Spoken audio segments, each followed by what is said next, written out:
Hello students, how are you all. कैसे हैं आप सभी लोग। आई होप कि आप सभी लोग बहुत अच्छे होंगे और अपने घर पर बहुत अच्छे से अपने बड़ों का और अपने से छोटों का सम्मान कर रहे होंगे, आदर कर रहे होंगे, सभी की बात मान रहे होंगे और बड़े डिसिप्लिन में होंगे, है ना। चाहे हम घर हो या स्कूल हो, हमें अपने टाइम की वैल्यू पता होना चाहिए कि समय कितना अनमोल है, बार बार नहीं आता। तो कितनी अच्छी बात है कि हम अपने पेरेंट्स के साथ, अपनी फैमिली के साथ टाइम स्पेंड कर पा रहे हैं। पहले ऐसा नहीं हो पाता था, पहले बहुत कम टाइम दे पाते थे।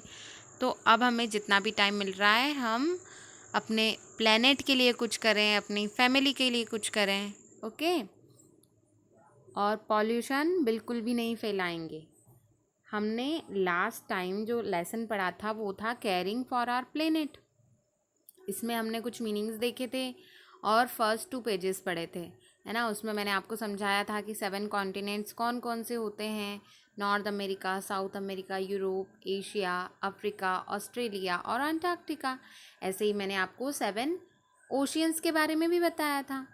तो 7 ओशियंस कौन कौन से हैं? Arctic Ocean, Atlantic Ocean, Pacific Ocean और Indian Ocean and Southern Ocean. ठीक है। फिर मैंने आपको मिनरल्स के बारे में बताया था कि मिनरल्स क्या होते हैं। तो calcium, iron, zinc, magnesium, potassium, ये सारे मिनरल्स होते हैं जो हमारी बॉडी के लिए भी इम्पॉर्टेंट होते हैं, जो हमें समुद्र से मिलते हैं, महासागरों से मिलते हैं। हमने ये स्टोन्स को भी देखा था कि जिनमें अलग अलग मिनरल की मात्रा अधिक होती है, वो अपना कलर वैसा ही चेंज कर लेते हैं। ठीक है, ये समरी बता रही हूँ मैं आपको। और ये हमने यूरिकेन के बारे में पढ़ा था। यूरिकेन और साइक्लोन्स मैंने आपसे कहा भी था कि आपको सर्च करना है। ये टाइड्स हैं, टाइड्स एंड करंट्स, इनके बारे में भी मैंने आपको सर्च करने के लिए कहा था। आई होप कि आप लोगों ने सर्च किया होगा। आइए देखते हैं हम कि हमने जब ये पढ़ लिया था तो हमें यहाँ से पढ़ना था ओशियंस इन मोशन। ठीक है। जब वो मोशन में होते हैं, मतलब जब वो मूव करते हैं तो कैसे करते हैं। अब ओशियंस कैसे मूव कर रहे होंगे, मतलब जब टाइड्स और करंट्स आते हैं ना, तो वहाँ ओशियन मूव ही तो कर रहे होते हैं। ओशियन मतलब क्या? पानी। और पानी क्या करता है? मूव करता है टाइड्स और करंट्स के टाइम। जिन्होंने पढ़ा होगा उन्हें बहुत अच्छे से समझ में आ रहा होगा। आइए हम समझते हैं। पहले हम वर्ड फाइल देख लेते हैं। The tide is the regular rise and fall in the level of the sea. Tide क्या होता है? रेगुलर जो राइज और फॉल होता है ना, मतलब समुद्र आगे की ओर लहरें आती हैं, फिर पीछे पीछे की ओर जाती हैं, तो ये कहलाते हैं tide. Hurricanes and cyclones are extremely violent storms. जो बहुत ज़्यादा खतरनाक वाले, बहुत ज़्यादा वॉयलेंट स्टॉर्म्स होते हैं ना, तूफान होते हैं, उसे यूरिकेन्स और साइक्लोन्स कहते हैं। जो कहाँ आते हैं? समुद्र के पास आते हैं, समुद्र में उठते हैं। If something revolves, revolves means घूमना, it turns in a circle around a central point. Revolve means क्या होता है? कोई एक सेंटर पॉइंट होता है, उसके आइट साइड घूमना, तो वो रिवॉल्व करना होता है, घूमना होता है, चक्कर काटना होता है। जैसे ये सन है और हमारी अर्थ उसके आइट साइड क्या करती है? चक्कर काटती है ना। अब देखिए आगे पढ़ते हैं हम। The oceans are never still. कभी भी स्थिर नहीं होते ओशियंस, ये तो हमें पता है। Twice a day the tides rise and fall. दिन में 2 बार लहरें उठती हैं और वापस जाती हैं, मतलब गिरती हैं, उठती हैं और गिरती हैं, राइज होती हैं और फॉल होती हैं। The wind pushes the water around. ऐसा क्यों होता है कि जो हवा होती है वो वाटर को पुश करती है, मेकिंग करेंट्स, और क्या बनाती हैं? करंट्स बनाती हैं। The energy created by tides and waves. अब देखो, लहरें जो आती है इसे वेव्स कहते हैं। लहरों को क्या कहते हैं? वेव्स। और जो टाइड्स होते हैं, मतलब ट्वाइस अ डे, दिन में 2 बार एक बार आगे आती है और एक बार पीछे की ओर जाती है, तो ये क्या होता है? ये टाइड्स कहलाती हैं। तो इनके कारण एक एनर्जी क्रिएट होती है। जैसे आपने देखा होगा ना कि हमारे यहाँ जो बिजली आती है वो कैसे बनती है। हमारे यहाँ जो इलेक्ट्रिसिटी होती है ना, हमारे घरों तक पहुँचती है, तो वो कैसे जनरेट होती है? जब पानी को बहुत ऊपर से एक टरबाइन पे डाला जाता है, वहाँ से एक एनर्जी क्रिएट होती है और उस एनर्जी को सेव कर लिया जाता है, और वही हमारे यहाँ इलेक्ट्रिसिटी के रूप में हमारे घरों तक पहुँचती है। ऐसी ही एनर्जी जब टाइड्स और वेव्स चलती हैं तो क्या होती हैं, क्रिएट होती है, और वहाँ तो बहुत फास्ट होती है, बहुत तेज़ी से लहरें आती हैं। Our coast lines by wearing away the rocks and cliffs. और क्या होता है, फिर से सुनिए इस लाइन को, the energy created by tides and waves shapes our coast lines by wearing away the rocks and cliffs. आपने देखा होगा कि चट्टानें होती हैं समुद्र के किनारे पे, तो वो उनको शेप देती हैं। जो लहरें होती हैं ना, बार बार टकरा टकरा के उनको क्या करती हैं, एक नया शेप देती हैं। किसे, कोस्ट लाइन मतलब किनारे पर, किसे शेप देती है, रॉक्स को और क्लिफ्स को। ठीक है। The sea can give life and take life. समुद्र जीवन देता भी है और लेता भी है। अब इसका क्या मीनिंग हुआ पता चलेगा जब हम अगली लाइन पढ़ेंगे। Some of the most violent storms begin at sea. कुछ जो बहुत ज़्यादा वायलेंट, हिंसक, मतलब बहुत ज़्यादा खतरनाक टाइप के स्टॉर्म्स होते हैं ना, वो समुद्र से ही स्टार्ट होते हैं। यूरिकेन्स और साइक्लोन्स, यूरिकेन्स या साइक्लोन्स जो मैंने अभी पढ़ा कि एकदम वायलेंट स्टॉर्म्स, वायलेंट तूफान को यूरिकेन या साइक्लोन कहते हैं। ये क्या करते हैं, are revolving storms that form over the ocean. ये रिवॉल्व करते रहते हैं, ऐसे ऐसे ऐसे ऐसे घूमते रहते हैं, फिर इस जगह से दूसरी जगह पर जाते रहते हैं। मतलब जैसे ये एक साइक्लोन है, यहाँ पर समुद्र में उठा, तो अब ये यहाँ पे राउंड राउंड होता होता होता किसी भी डायरेक्शन में निकल जाएगा। ठीक है। पर ये उठते कहाँ से हैं, सभी ओशियन से ही उठते हैं। सारे के सारे जितने भी स्टॉर्म्स, यूरिकेन, साइक्लोन्स होते हैं, सब कहाँ से उठते हैं, ओशियन से ही उठते हैं, वहीं क्रिएट होते हैं। दे गेदर हीट एंड एनर्जी। उसमें क्या होता है, हीट और एनर्जी होता है। From warm water. वे किससे क्रिएट होते हैं, वार्म वाटर से, गर्म पानी से। मतलब आपने स्टार्टिंग में पढ़ा था ना, ओशियन कैसे हैं, वार्म वाटर वाले भी हैं और कोल्ड वाटर वाले भी हैं। तो अभी हम वार्म वाटर की बात कर रहे हैं। Then speed towards the shore. और तेज़ी से वो किनारे की ओर आते हैं, बीच समुद्र में उठते हैं और तेज़ी से किनारे की ओर बढ़ते हैं। ठीक है। इन 2005 में क्या हुआ था कि एक यूरिकेन आया था जिसका नाम था कैटरीना, है ना। ये अलग अलग नाम रखे जाते हैं यूरिकेन साइक्लोन्स से। साइक्लोन्स के जिस एरिया में होता है ये, वहाँ के लोग उसका नाम रखते हैं। मतलब पहले से कुछ नाम सजेस्ट किए जाते हैं। ये जो स्टॉर्म्स आते हैं इनके पहले से ही नाम सजेस्टेड होते हैं सभी कंट्रीज़ के द्वारा, और जिस कंट्री में वो पहले पहुंचता है उसका नाम उसके आधार पर रखा जाता है। किस किस पे, उस साइक्लोन का नाम, उस कंट्री ने जो सजेस्टेड नेम है उस नेम्स के ऊपर उनका नाम रखा जाता है। तो 2005 में एक यूरिकेन आया था कैटरीना नाम का, hit the city of new Orleans. कहाँ पर उन्होंने हिट किया था इस यूरिकेन ने, इस तूफान ने, न्यू ऑर्लिन यूएसए में। Huge flood destroyed everything in their path. इतना बड़ा तूफान था, इतनी बड़ी बाढ़ थी, समुद्र की लहरें थी कि उसके रास्ते में जो भी आता गया वो सब कुछ डिस्ट्रॉय होता चला गया, नष्ट होता चला गया। मतलब पानी की इतनी लहरें जब तेज़ी से आएंगी ऊंची ऊंची उठकर, तो उनके रास्ते में जो भी आएगा वो सब क्या हो जाता है, ख़त्म हो जाता है, फिनिश हो जाता है, डिस्ट्रॉय हो जाता है। नेक्स्ट पेज पे देखते हैं, हमारे पास है huge oceans waves caused by under water earthquakes are called tsunami. देखो ये जो ह्यूज वाटर वेव्स होती है ना, बड़ी बड़ी वाटर वेव्स, ये किसके कारण कॉज्ड होती है, किसके कारण बनती है, जो अंडर वाटर, पानी के अंदर जब अर्थक्वेक आता है तो ये सुनामी का रूप ले लेती है। आपने सुना होगा ना सुनामी का नाम। ये इंडिया में आया था और बहुत सारे एरिया को उसने डिस्ट्रॉय किया था। They can not be seen out in the ocean.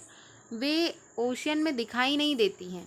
They gather speed as they get closer to land. वो स्पीड कब पकड़ती हैं, कब दिखाई देती हैं, जब वो भूमि के संपर्क में आती है। जैसे ओशियन तो है, कई लाखों किलोमीटर तक ओशियन फैला हुआ है, और भी ज़्यादा, मैं कम बता रही हूँ। तो जब वहाँ उठती है वो अर्थ वेव्स इतनी तेज़, तो वहाँ पर वो दिखाई नहीं देती, पर जैसे ही वो ज़मीन से टकराती हैं, वो जैसे ही क्लोज आने लगती हैं, वो अपनी स्पीड पकड़ लेती हैं। Travelling up to 800 kilometre per hours. 800 kilometre प्रति घंटे की स्पीड से भी ज़्यादा तेज़ चलती हैं। मतलब बहुत अलग अलग स्टॉर्म्स होते हैं ना, उनकी स्पीड अलग अलग होती है। They can push up a wall of water as high as 40 metres. जैसे दीवार होती है ना, तो पानी की दीवार बना देती है। कितनी बना देती है? 40 मीटर्स ऊंची दीवार बना देती है। इतनी ऊंची ऊंची लहरें आती हैं। ऑन 26 दिसंबर 2004 को एक अर्थक्वेक आया अंडमान सी में। कहाँ पर आया? अंडमान सी में आया। और सुनामी का, एक मैसिव सुनामी का उसने रूप ले लिया। बहुत खतरनाक ये तूफान आया था जिसका नाम था सुनामी, और अंडमान सी से ये स्टार्ट हुआ था। That kill thousands of people. उसने हज़ारों लोगों को मार दिया था इसने। ठीक है, क्योंकि जब इतनी ऊंची ऊंची लहरें आएगी तो मनुष्य का और वहाँ के रहने का स्थान का नामो निशान ख़त्म हो जाता है। In India, inhabitants of the Andaman and Nicobar Islands were badly affected। जो अंडमान और निकोबार के रहने वाले इनहेबिटेंट यानी वहाँ के निवासी जो थे, वो बहुत बुरी तरीके से प्रभावित हुए। Many people on this islands were killed और मेड होमलेस। बहुत सारे लोग यहाँ के मारे गए, मतलब मर गए या होमलेस हो गए। जिनके बहुत से जो बच गए, पेड़ पौधों से कहीं से बड़े मुश्किल से बच गए, तो वो होमलेस हो गए। उनके पास रहने को घर ही नहीं रहा, उनके घर टूट गए, सब कुछ ख़त्म हो गया। तो आपको पता चला होगा कि यूरिकेन्स और साइक्लोन्स क्या क्या तबाही मचा सकते हैं, और सुनामी का नाम तो आपने सुना ही होगा। ठीक है। पॉल्यूशन, पॉल्यूशन क्या होता है? पॉल्यूशन वो होता है जो अच्छी चीज़ को गंदा कर दे, मतलब उसमें जो पॉल्यूटेंट्स होते हैं। जब हम जैसे नदी के पानी में कुछ गंदगी डाल दें, हम अगरबत्ती के जो कचरा होता है वो डाल देते हैं, पुराने फूल पत्तियाँ या मूर्तियाँ जब ये डालते हैं, तो ये सब चीज़ें क्या करती है? उस नदी के पानी को दूषित कर देती है, गंदा कर देती है। उसी को हम पॉल्यूशन कहते हैं। अलग अलग टाइप्स के पॉल्यूशंस होते हैं, सिर्फ एक टाइप का नहीं होता है। Oceans are polluted in many ways: air pollution, sewage, chemicals and land rubbish। मतलब एयर पॉल्यूशन, लैंड पॉल्यूशन, ऐसे बहुत सारे पॉल्यूशन होते हैं, और इन सभी के कारण ओशियंस क्या होते हैं? पॉल्यूट होते हैं। कैसे पॉल्यूटेड होते हैं? तो एयर पॉल्यूशन के कारण ओशियंस पॉल्यूट होते हैं। दूसरी चीज़ सीवेज, मतलब हमारे घरों के, कारखानों के जितने भी नालियों से होते हुए गंदगी जाती है, सब जाकर कहाँ मिलती है? नदियों में। नदियों का पानी कहाँ जाता है? समुद्र में। समुद्र से महासागर में। ऐसे ये सारी गंदगी जो हम हमारे घरों से निकालते हैं, वो सब कहाँ पहुँच जाती है? ओशियंस में पहुँच जाती है। कई बड़ी बड़ी कारखाने, केमिकल्स कंपनीज के जितनी भी चीज़ें होती है वो भी ओशियंस तक पहुंच जाती है, तो वो पॉल्यूशन क्रिएट करती हैं। लैंड रबिश, मतलब हम जितना भी हमारे घरों से निकलता हुआ कचरा, जितना भी सरफेस पे कचरा होता है, वो सब पानी में बहकर कहाँ चला जाता है? ओशियंस तक पहुंच जाता है। Would you believe that millions of kilograms of rubbish are thrown into the sea every year? क्या आपको पता है मिलियंस ऑफ किलोग्राम्स, मतलब कई मिलियन किलो कचरा, रबिश मीन्स कूड़ा करकट, समुद्र में हर साल फेंका जाता है। ठीक है। जैसे अब हमारे यहाँ तो छोटी छोटी नदियाँ हैं, तो आप लोगों ने कई बार देखा होगा कि लोग क्या करते हैं? अपना सारा कचरा नदी में फेंक देते हैं, भगवान के नाम पर फेंक देते हैं कि मूर्तियाँ ठंडी कर रहे हैं, विसर्जित कर रहे हैं। पर वो ये नहीं सोचते हैं कि ये जो मूर्तियाँ हैं बहुत सारे केमिकल्स से बनी होती है, और ये सारे पानी को कैसा कर देती है? दूषित कर देती है, गंदा कर देती है। ऐसे ही ओशियंस में भी बहुत सारा कचरा हर साल फेंका जाता है। Old plastic fishing nets and plastic beds are killing hundreds of marine animals. Marine होता है समुद्र, तो मैरीन एनिमल्स समुद्री जानवर। पुराने प्लास्टिक बैग्स, फिशिंग नेट्स, मतलब मछलियों को पकड़ने के लिए जो नेट का यूज़ किया जाता है, पुरानी प्लास्टिक नेट्स, प्लास्टिक बैग्स, ये हज़ारों समुद्री एनिमल्स को क्या कर देते हैं? मार देते हैं। कैसे मार देते हैं? देखिए, आपने देखा होगा नेट, फिशिंग नेट का यूज़ काय में होता है? मछलियाँ पकड़ने में। जब उनका काम ख़त्म हो जाता है तो मछुआरे क्या करते हैं? उसे समुद्र में ही फेंक देते हैं।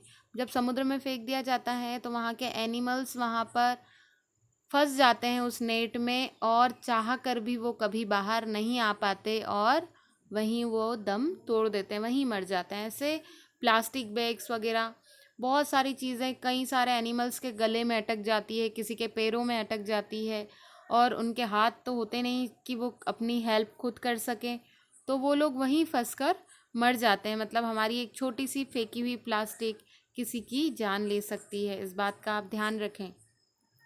Turtles and other animals try to eat plastic bags. Turtles जो होते हैं ना, मतलब कछुए जो होते हैं या छोटे छोटे जो अलग एनिमल्स होते हैं अदर्स, वो क्या करते हैं, वो प्लास्टिक बैग्स को खाने की चीज़ समझ के खाने की कोशिश करते हैं, खा लेते हैं, thinking that they are jelly fish. आपने जेली फिश देखी होगी, बिल्कुल प्लास्टिक बैग की तरह दिखाई देती है, तो उनको लगता है वो जेली फिश है और वो उसे समझकर खा जाते हैं। The bag suffocate them. और जब वो खाते हैं तो आपको पता ही है प्लास्टिक में सांस लेना मुश्किल होता है, जब वो उसको निगलते हैं तो वो सफोकेट हो जाते हैं, उसे निगल नहीं पाते हैं और उनका सांस लेना मुश्किल हो जाता है। और गेट स्टक देयर स्टमक्स, या फिर वो उनके स्टमक में जाकर फंस जाती है और उनकी डेथ हो जाती है। Fish, crabs, birds and seals become entangled. जैसे फिश होती हैं, क्रैब्स केकड़े होते हैं, बर्ड्स होते हैं, सील्स, ये जो पिक्चर दिखाई दे रही है आपको ये सील की है, तो ये एनिमल एंटेंगल्ड, उसमें अटक जाते हैं, फंस जाते हैं। इन अबैंडन फिशिंग नेट्स, उन फिशिंग नेट्स में। They are then enable to get food और defend themselves against predators. For reasons such as this, many sea animals are now on the verge of extinction. इसी कारण क्या होता है, बहुत सारे एनिमल्स बेचारे फंस जाते हैं उस नेट में, वो अपने आप को बचा नहीं पाते हैं और इसमें फंस कर रह जाते हैं। किस में फंस कर रह जाते हैं, उन नेट में फंस कर रह जाते हैं। और यहाँ पर आपको एक वर्ड दिखाई दे रहा है, प्रेडेटर्स। मतलब समुद्र में भी जानवर होते हैं जो जानवरों, मतलब समुद्री जानवरों का शिकार करते हैं, तो अब वो जानवर क्या करते हैं, अपने आप को दौड़कर, मतलब तैरकर अपने आप को बचा लेते हैं, कहीं छुप जाते हैं। पर अब वो बाकी जानवर क्या करते हैं, ये प्रेडेटर्स एक प्रकार का एनिमल है जो समुद्री जानवरों को खाता है, तो जब वो ऐसी नेट में फंस जाते हैं तो बेचारे वो प्रेडेटर्स से बच नहीं पाते हैं और मर जाते हैं। इसी कारण बहुत सारी स्पेसीज एक्सटिंक्शन की कगार पे, ख़त्म होने की कगार पे हैं। समुद्री जीव जितने भी हैं उनमें से बहुत सारी उनकी प्रजातियां ख़त्म होने की कगार पे हैं। The changes of the survival of some species such as the sea turtles, monk seals, sea otters, manatees and orcas are slim। देखो यहाँ पर आपको बता रहे हैं कि ये जो एनिमल्स के नाम दिए हैं ना, टर्टल्स, कछुए, मॉन्क सील, मतलब अलग अलग समुद्री जानवर हैं ये। Monk seals, sea otters, manatees, orcas are slim, मतलब अब बिल्कुल एक्सटिंक्ट हो गए हैं, ख़त्म ही हो गए हैं लगभग। बड़ी मुश्किल से अपने आप को सरवाइव कर पा रहे हैं ये, क्योंकि या तो ये समुद्री जानवरों के हाथों मार कर खाए जाते हैं या फिर ये नेट में फंस जाते हैं और खुद की जान गंवा देते हैं। ठीक है, अब हम पढ़ते हैं ओशियंस में जो ऑयल मिलता है उसके बारे में। Oil on the ocean can be extremely harmful. अब क्या होता है कि हमारे यहाँ जहाज़ों में, शिप्स में ऑयल्स को यहाँ से वहाँ ट्रांसफ़र किया जाता है, ट्रांसपोर्ट किया जाता है इसका, तो किसके थ्रू किया जाता है, शिप्स के थ्रू, है ना। तो समुद्री रास्ता क्या होता है, बहुत इजी गोइंग होता है, इसलिए ज़्यादातर लोग इसमें बड़ी मात्रा में भी सामान ले जाया जा सकता है शिपिंग के थ्रू, इसलिए लोग इसे ज़्यादा पसंद करते हैं। और जब इससे शिप से ऑयल इधर उधर जाता है तो क्या होता है, बहुत बार जो शिप्स होती हैं वो पलट जाती हैं और समुद्र में वो ऑयल बिखर जाता है। तो ऑयल क्या करता है, वो पूरा सरफेस पे होता है, पानी के नीचे तो ऑयल जाता नहीं। आपने घरों में भी देखा होगा, जब भी आप पानी के ऊपर ऑयल डालोगे तो कभी भी वो नीचे नहीं बैठेगा ऑयल, हमेशा वो ऊपर तैरता रहेगा। तो होता यही है कि वो ऑयल जो है वो सरफेस पर फ्लोट करता रहता है, तैरता रहता है, और ये बड़ा हार्मफुल होता है, बड़ा ख़तरनाक होता है। It floats on the surface covering everything in its path. उसके रास्ते में जो भी चीज़ें आती जाती है वो उसको कवर करते जाता है। Spills occur when oil wells leak और when ships carrying oil have an accident. जैसा कि मैंने आपको बताया कि ये कब होता है, जब ऑयल वेल्स लीक होते हैं। मतलब जैसा आपको बताया गया था कि ओशियंस के नीचे क्या है, बहुत सारे वेल्स हैं, बहुत सारे कुएं हैं जहाँ से ऑयल्स निकाला जाता है, ऑयल होता है, ठीक है। तो ये कभी कभी वो लीक कर जाते हैं, कभी कभी शिप जो ऑयल ले जाया करती है उनके एक्सीडेंट हो जाते हैं।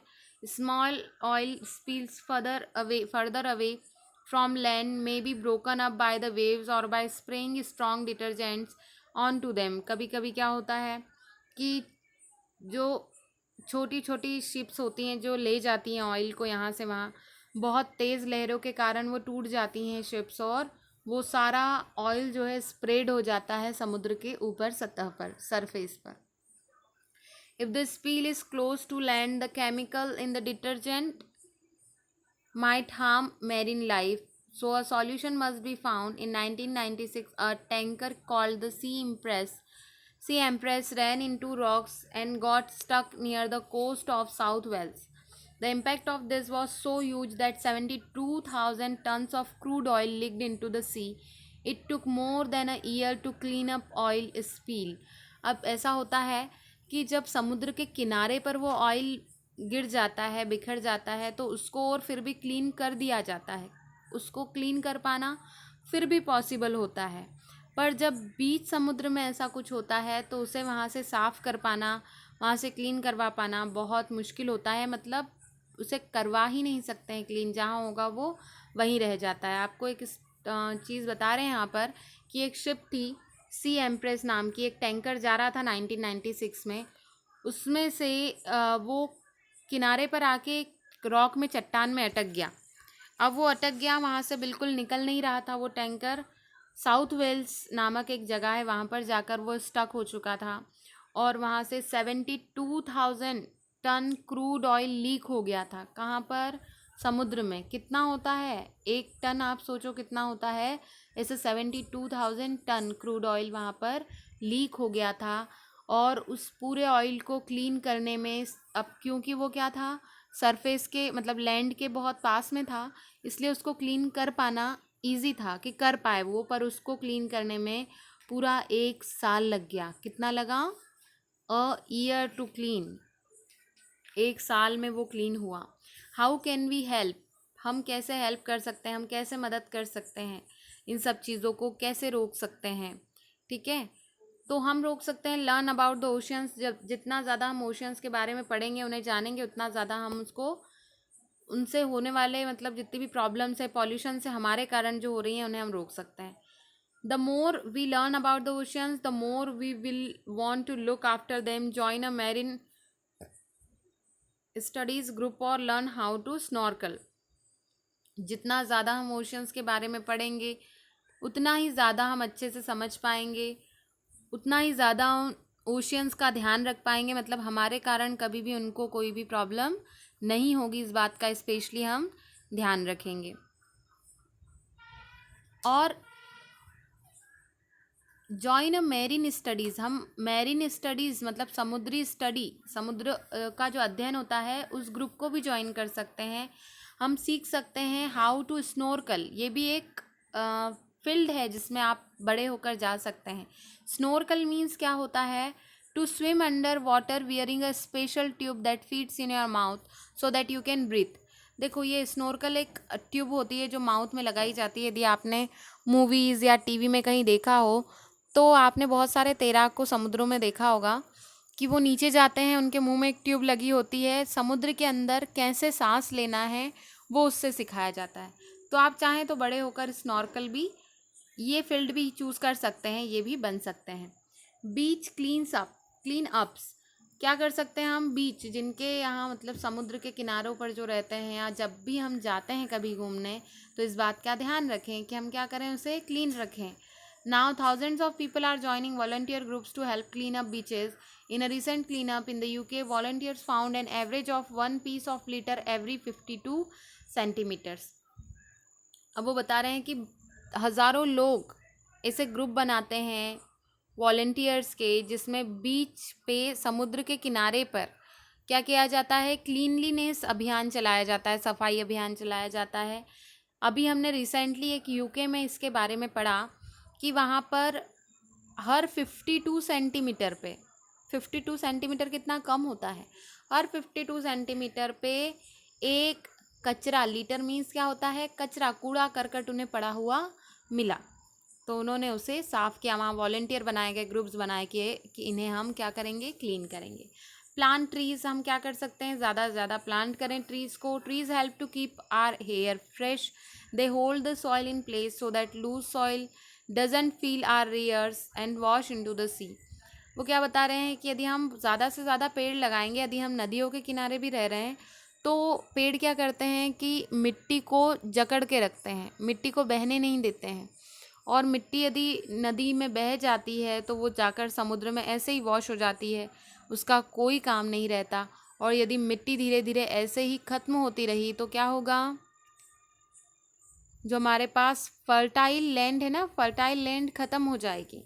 तो हमें ध्यान रखना है, हमें ज़्यादा से ज़्यादा ट्रीज़ प्लांट करना है। इसका एक और कारण होता है कि अच्छी बारिश का कारण होते हैं, मतलब जितने ज़्यादा पेड़ होंगे जिस एरिया में सबसे ज़्यादा पेड़ होते हैं वहाँ पर बारिश को वो अट्रैक्ट करते हैं, बारिश वहीं ज़्यादा होती है।